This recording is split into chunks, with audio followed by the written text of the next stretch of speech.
Okay, today is Wednesday, April 29th, and we are going to be talking about the events during President Harding's um, time in office.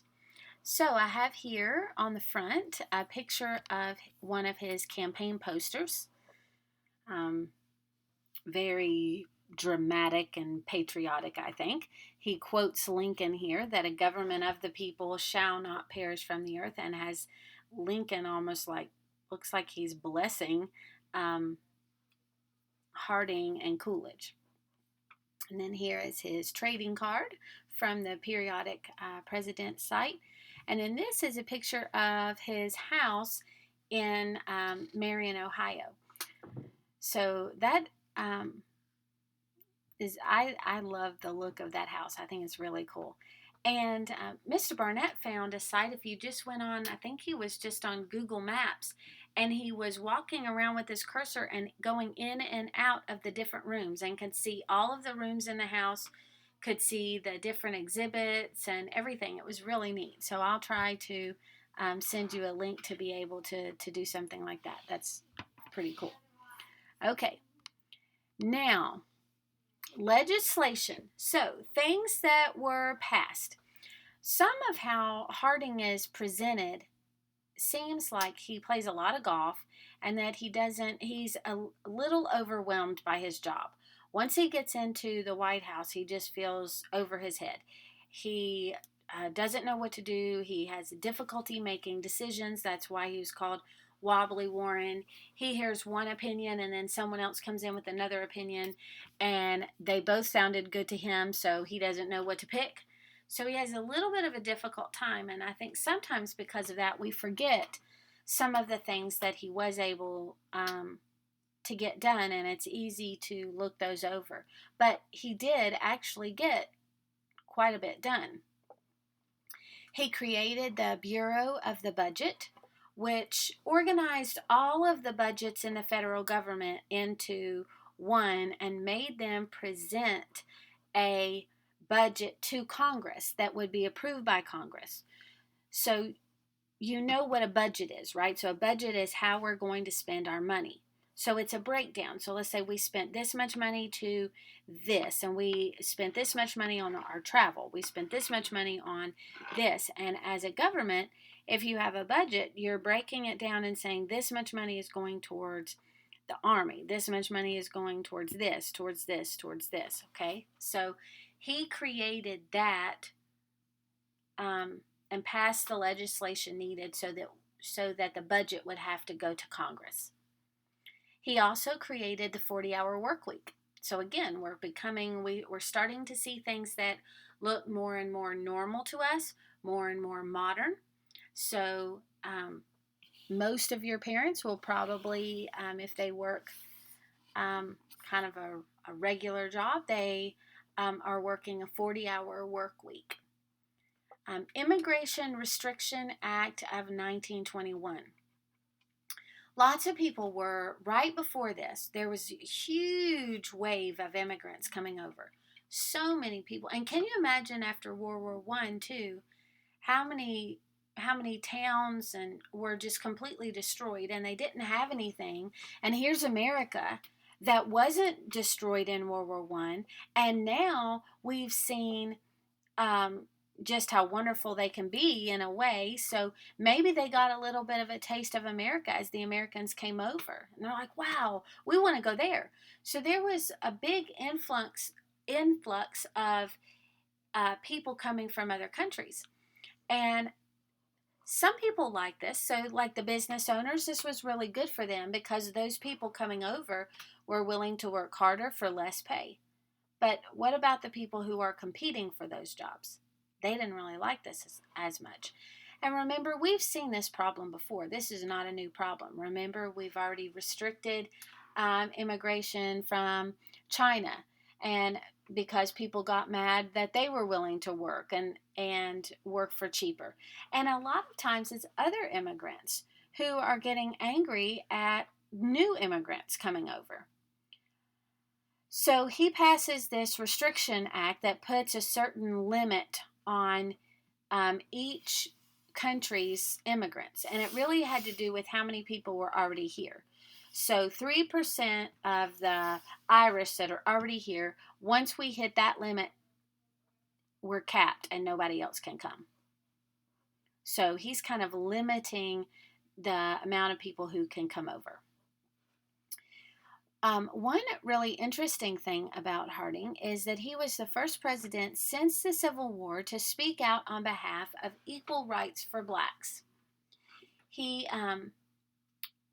Now, I don't know if I told you this, but when Theodore Roosevelt was president, he invited Booker T. Washington, who was the black man who was president of the Tuskegee Institute, to the White House to have tea. And he came, but it was such a big deal. Like, Theodore Roosevelt didn't even think about it.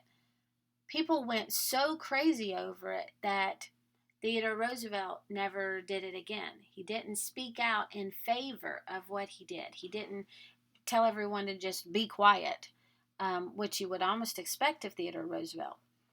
So Harding, though, doesn't really pass any laws, but he does speak in the South at the University of Alabama.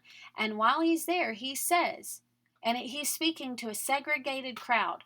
Whites are over here, blacks are over here. And while he's speaking, he says that he hopes that one day what he sees would not be true, that blacks could have everything equally that whites were allowed in our country. And that was pretty strong statement for him to come out and say without, backtracking it later or taking it back. So he comes out as someone who is a friend of the African Americans. So that's pretty neat. All right, remember I said that we did not sign the Treaty of Versailles? Well, he comes in and it still is not, and he makes an even stronger stand against the League of Nations, and he says, nope, we're not going to pass the League of Nations. So Germany and the United States signed their own resolution ending the war. Okay, that basically says, we're not fighting, we're not joining the Treaty of Versailles, but we're done fighting. So that's kind of interesting because you have to have an ending to it. And if we're not participating in the ending everybody else is, then we've already declared war against Germany. We're still in war. So he had to end it somehow. So he signs a resolution ending war. Then this, I read something that said that this right here, what I'm about to talk about, is probably one of his biggest accomplishments while in office. He met with Great Britain, Japan, France, and Italy, and they agreed to limit the size of their navies.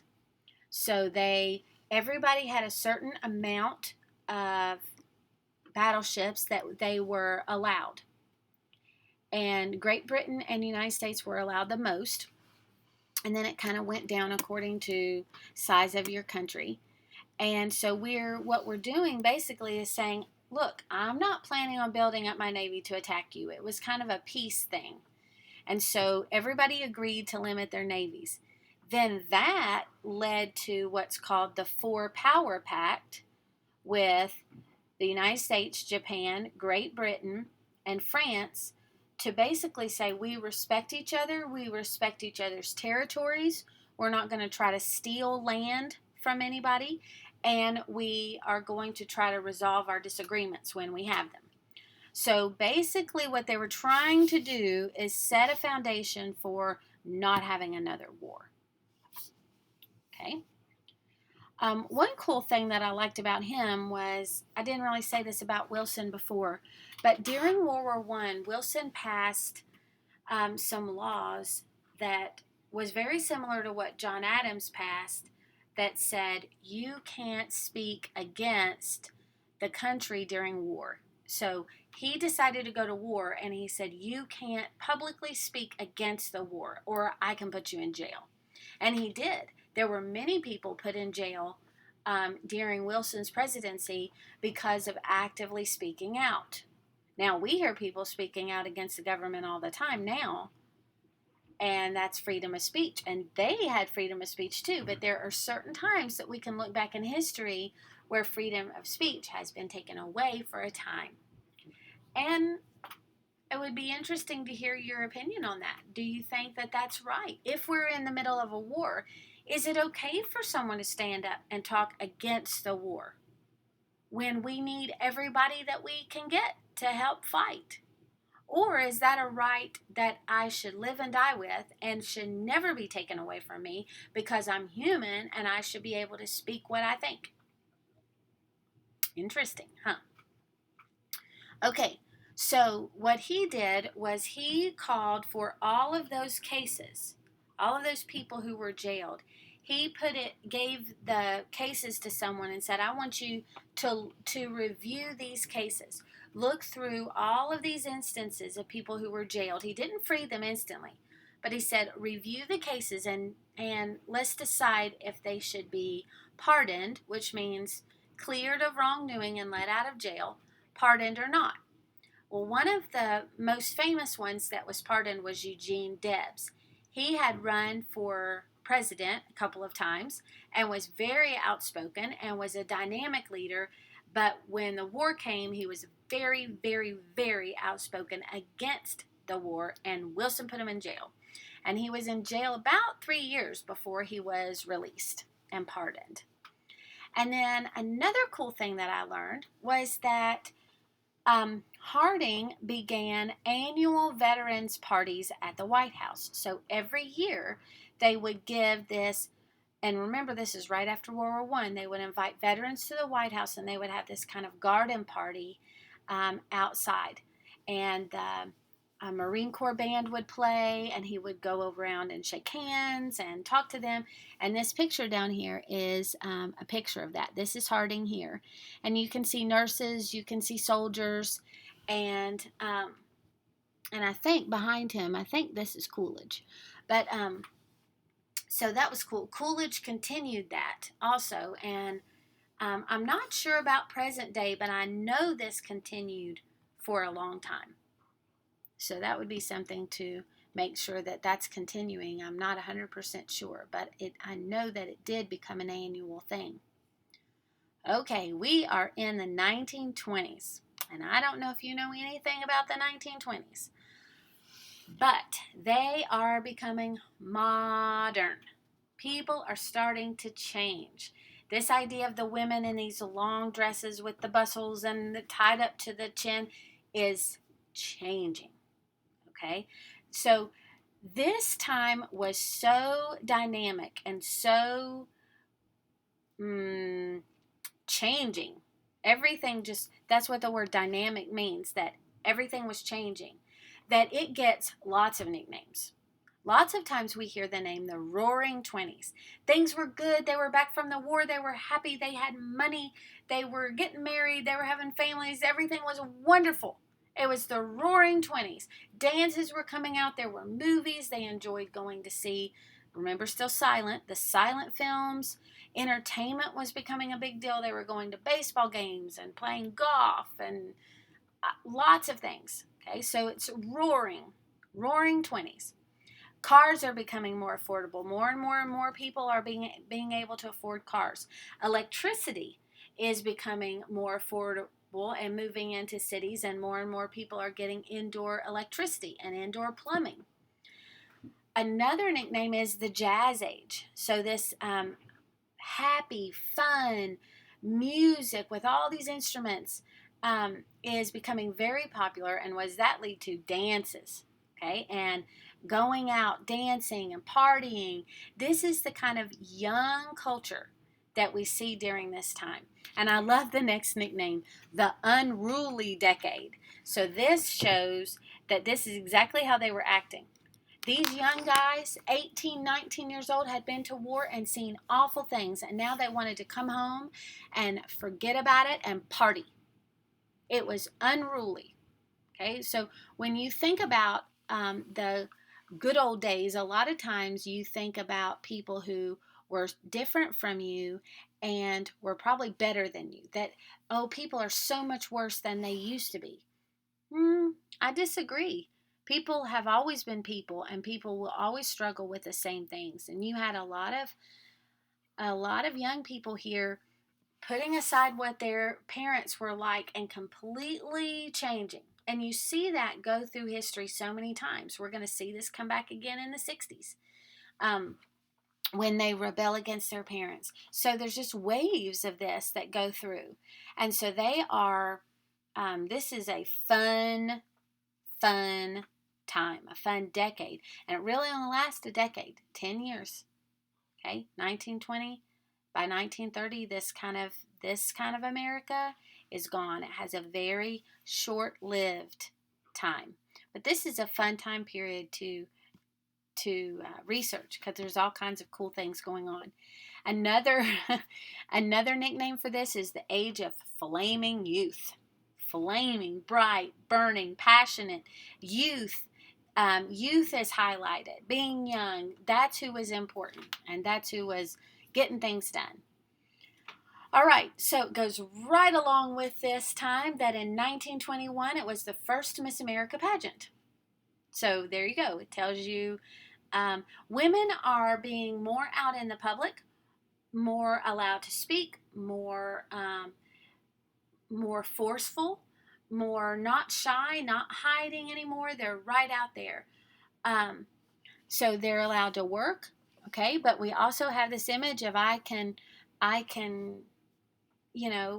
be seen just like everybody else. So this is the first winner of the first Miss America pageant. Then in 1922, the tomb of King Tut is discovered. Okay, that's by an English archaeologist. And then this kind of seems like it doesn't belong in the time, but Emily Post came out with a book of etiquette, and etiquette is manners. So she comes out with this thick book explaining when to write letters and how to write a proper thank you note and how to set the table and what should be properly served and how to treat your neighbor and all of this. And I found this out today that Emily Post family still runs a company that has changed her book, updated it through the years, and given it several different editions. And her family is still running this. And you can, the website, I found their website today, and I thought that was kind of neat that they're still promoting this idea that we can have etiquette and use proper manners when it is required. 1923, Time Magazine comes out. It came out as kind of a weekly news magazine, and here is one of the first editions. That's Harding on the front, and it involved news, but it also had some other kind of interesting articles, things that gave the public something of interest to read about instead of just news headlines. And that's a magazine that's still around today. So we're starting to see more and more things that have started in that time but are still continuing. Babe Ruth, the time of Babe Ruth's fame, famous Great Bambino, famous baseball player. This is Babe Ruth right here. This was the time he was playing baseball in the 20s. And then because African Americans were not allowed on the regular pro baseball teams, they started their own Negro baseball leagues. And so we have the Negro baseball leagues also having their own games and their own games for their communities to watch. So that's cool, but also showing another specific instance in which they are separated from everyone else. And a couple other things. Okay, so when you think of the 20s, when you think of the women in the 20s, I want you to think of what's called a flapper. So remember a while back I told you about the Gibson girl who had this kind of pale, dreamy look, had her hair up and kept up on the top of her head, had a dress that went all the way to the top. So I found this poster, I thought this was cool. This is the Gibson girl meets the flapper. So if you notice, the flapper, you can't see her hair because she has cut it off really short up here, and she wears this really tight cap that pretty much covers most of her head, or sometimes they wore headbands, but they had something kind of on their, and sometimes nothing on their head. Sometimes it's just their very short hair that they're showing off. Shortened the dress, shortened the hair. The hair was called a bob. So they cut their hair off to here, had it very short and sleek, sometimes with a headband or a hat, like I said before. High heels, lots of feathers, sequins.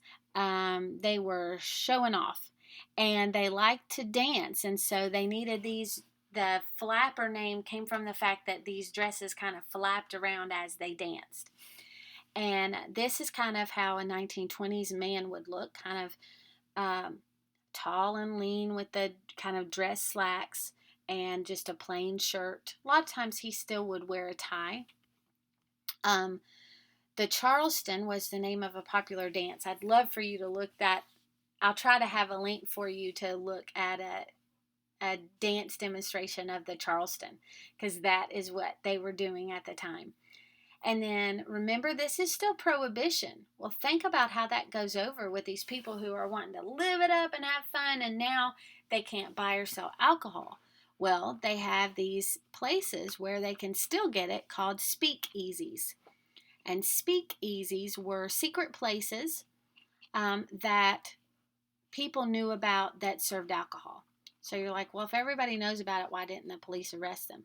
Because many times the police were in on it too, and they were making money on the sides from this. I told you that Prohibition kind of created this atmosphere of illegal activity, and that's where you get gangsters, and they were really real, and it was because of Prohibition. Movies and silent movie stars were becoming very, very popular. Harding even used a lot of movie stars in his publicity for being president. He knew the power of that, and they were becoming people that the rest of the public were looking up to and were adoring, kind of like we do now, very similar.